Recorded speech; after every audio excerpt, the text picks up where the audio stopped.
Energy makes the world go round. We are all the benefactors of energy, and our souls are transcribed with the metaphorical jolts of electricity that we have manifested into our being. Our lives are a product of energy, so it should come to reason that energy is a product of us. But we have hit a certain point where that is going to end. The implications of an energy crisis are obviously cataclysmic, so entirely massive that we could not even consider a mere fraction of the damage caused by a total annihilation of the system. Our internal clock as humans could be reset back to the Stone Ages. Devastation is at hand. However, solutions do exist.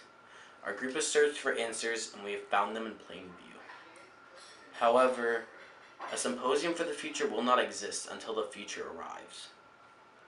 So we can only plan hypothetically now, without esteemed or important scientists backing our data up.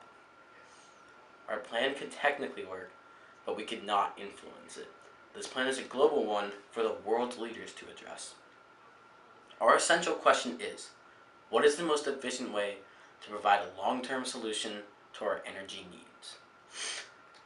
This question is a question with boundless explicative ideals and incredibly deep and layered answers. This is not an overnight kind of question.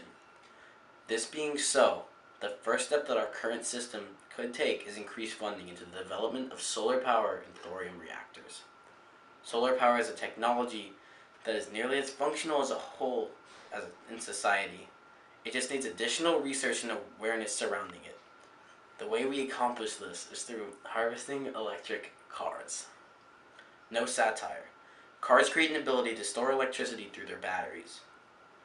Using a battery from an electric car like the Ford Focus or the Nissan Leaf, we could store 7 kilowatts of electricity at a bare minimum. This effective and efficient usage of batteries provides us with a surprisingly massive amount of potential to an unimaginable extent, defying any anti-solar philosophy. Solar power might cover us once developed, but will not provide enough energy to smooth out our power system. Solar is just an interim solution to provide leeway for molten fluoride thorium reactors to exist.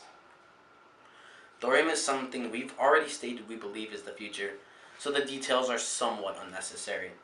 These reactors produce extremely efficient energy at a very low cost, but have been delayed in government development. This means that we need to get the government on board with MFTRs. The best way to do this is advocacy, as a key philosophy of the First Amendment of the United States Constitution is freedom to petition the government. There needs to be public outcry and scientific research in tandem in order to convince the federal agencies that this is a serious, modern, and developing problem. Conceivably, our plan of action could be compressed into 2 steps. 1. Start the government program to start funding solar energy. The second part of step 1 is to start paying motor companies to harvest lithium ions from the electric cars.